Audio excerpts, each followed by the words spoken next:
sacrificateur Élie et de Samuel m'est venu en tête.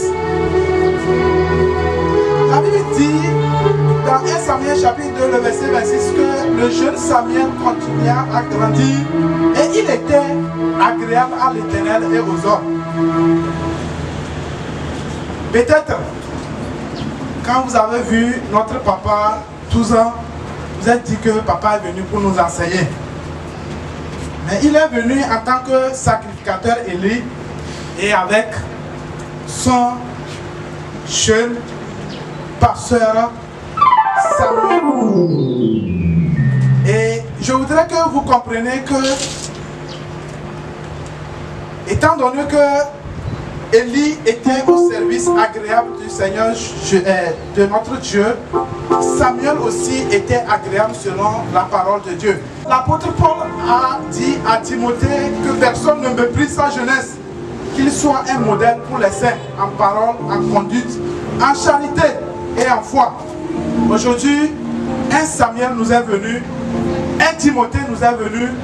Je suis en train de nommer le pasteur, l'un des pasteurs de l'église Mugec, le pasteur Boga, sous vos acclamations.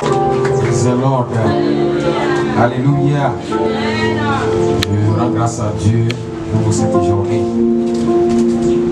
Parce que l'Éternel a porté les choses sur moi pour pouvoir annoncer son plan à vous, mes frères. Je vous prie à ce niveau. C'est vraiment un honneur pour moi d'être ici et de participer au culte d'aujourd'hui avec vous, avec mon papa à côté de moi. Je suis sûr que ce que Dieu a prévu pour vous cette journée, ça s'accomplira pour ça. Avant de commencer, il y a ce cantique qui résonne dans mon cœur et j'aimerais qu'ensemble nous pouvions chanter cela. Le cantique dit: la promesse de l'Éternel s'accomplira certainement. Alléluia. La promesse de l'Éternel s'accomplira certainement. Oh, la promesse de l'Éternel s'accomplira certainement.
encore une fois ce matin, nous te remercions.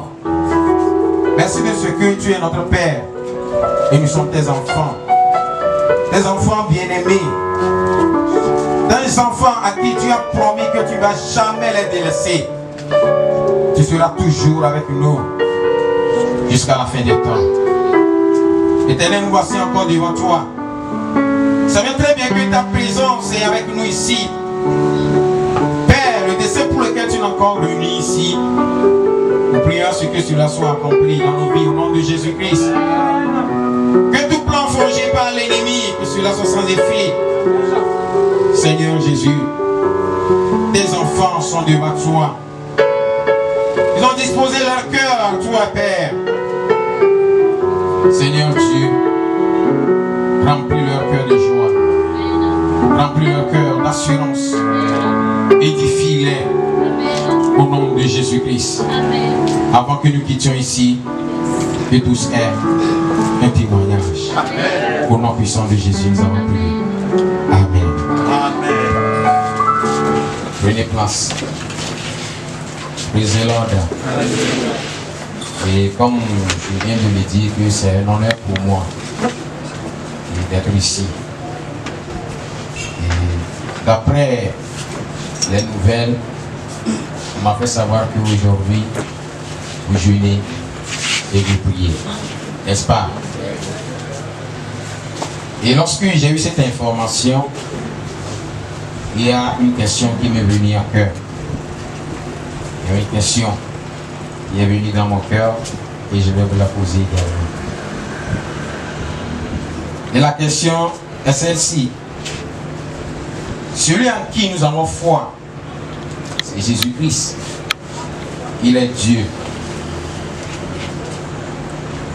Mais pourquoi il a fallu que, avant qu'il ne commence son ministère, l'Esprit l'a poussé au désert et il a passé 40 nuits, 40 jours dans le jeûne avant qu'il a commencé par le jeûne? Pourquoi?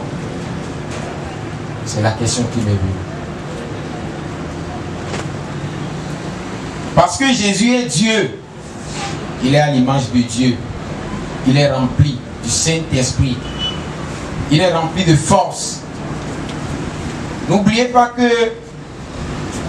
lorsque Jésus grandissait à l'âge de 12 ans, il y a une histoire qui disait qu'il était avec les pharisiens, les docteurs de la loi.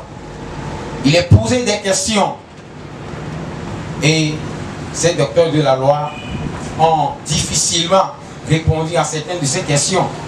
Ils étaient étonnés de l'intelligence, de sa sagesse. À l'âge de 12 ans, mais d'après l'histoire de la Bible, Jésus a commencé son ministère à 30 ans. 18 ans de plus. Ça veut dire que la sagesse doit encore croître. L'intelligence également. Mais pourquoi toutes ces choses-là n'ont pas suffi à Jésus-Christ, notre Seigneur? Mais il a fallu qu'ils soient encore conduits par le Saint-Esprit, par son Père au désert, et il a passé 40 jours, 40 nuits dans le jeûne avant qu'il a commencé maintenant son ministère. Peut-être certaines personnes n'ont pas une fois posé cette question-là. Et moi-même, je ne me suis pas posé une fois cette question. Mais aujourd'hui, là, cette question m'est parvenue, m'est venue.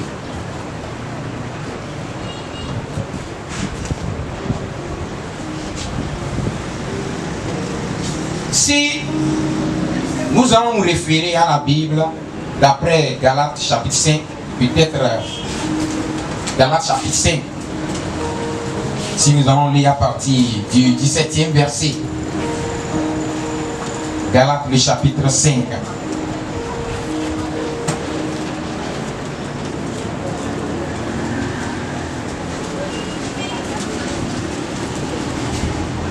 Nous sommes à la page.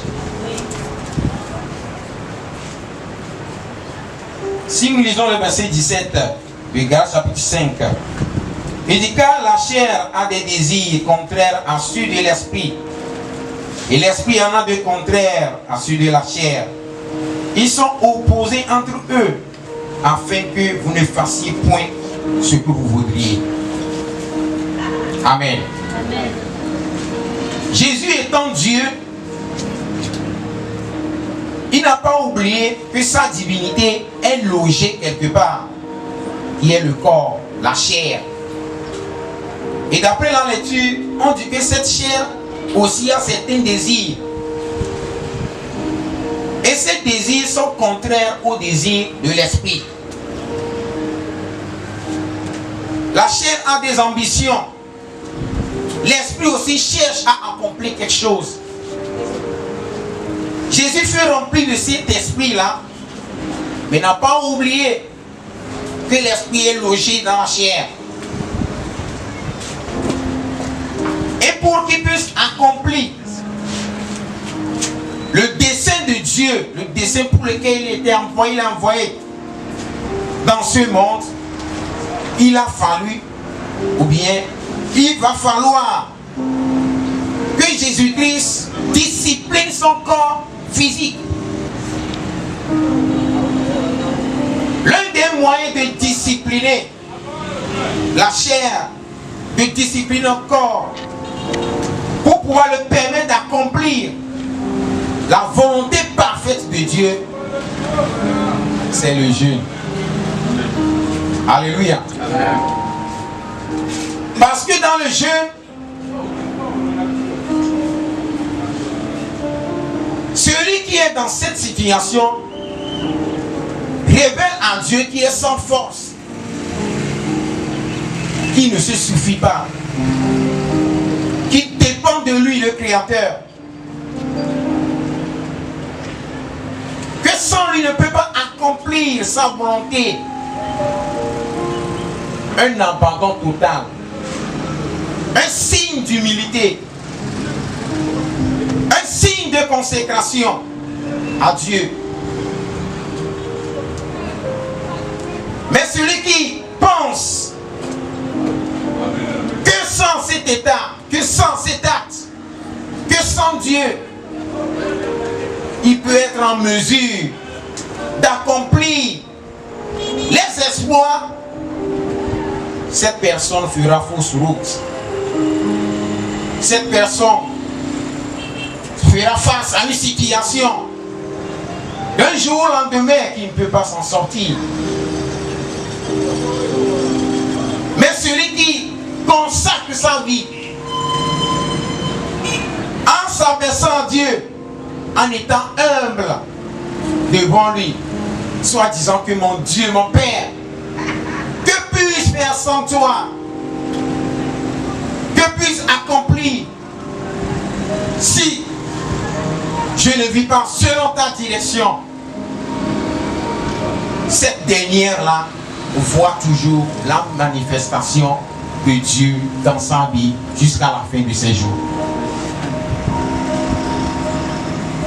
Comme la chair, comme vient de le dire le livre de Galates, qu'il a des désirs qui sont contraires à ceux de l'esprit, qu'il faut plutôt empêcher la chair de prendre le dessus de l'esprit. Automatiquement, il faut que dans nos vies, que nous passons aussi par cette étape-là, par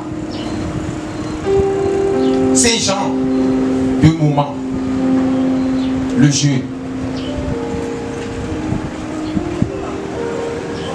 Je me rappelle encore une histoire dans la Bible, parmi tant d'histoires. Lorsque le peuple de Dieu était parti combattre la nation, une nation qu'on appelle Haï. C'est une petite nation. Ils étaient confiants qu'ils allaient gagner la bataille. Ils sortiront victorieux. Mais déplorablement, ils ont été battus, ridiculisés. Un échec pour le peuple de Dieu. Un échec. le serviteur de Dieu. Un échec pour les enfants de Dieu. Un échec pour Israël. En ce moment, le serviteur de Dieu, Josué, il était allé devant la présence de Dieu. Jésus, comment est-ce possible?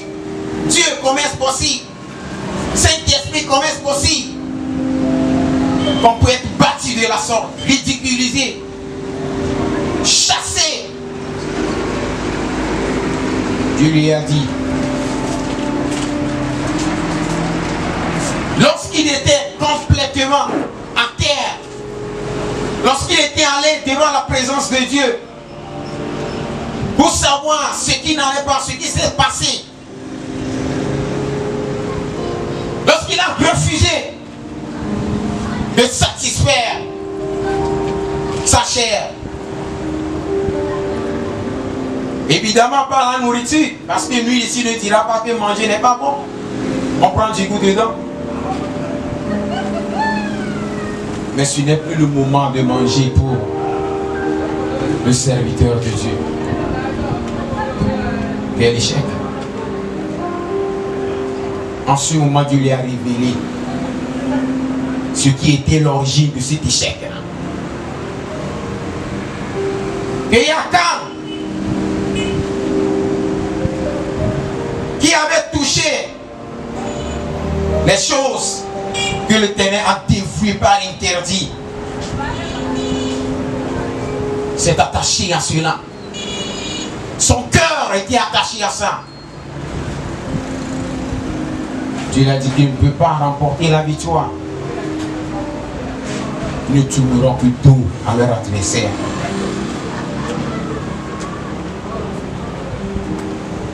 Lorsque Akan a été découvert que c'est lui qui était à l'origine de cet échec, une fois que Akan est ôté, une fois qu'on a trouvé place à Akan, une fois qu'on l'a exterminé, ils sont retournés encore une fois pour combattre. Et en ce moment, l'Éternel les a donné la victoire. Si ce n'est pas qu'ils ont jeûné, si ce n'est pas qu'il a eu cette révélation-là, de s'humilier devant Dieu. Mais il n'allait pas combattre.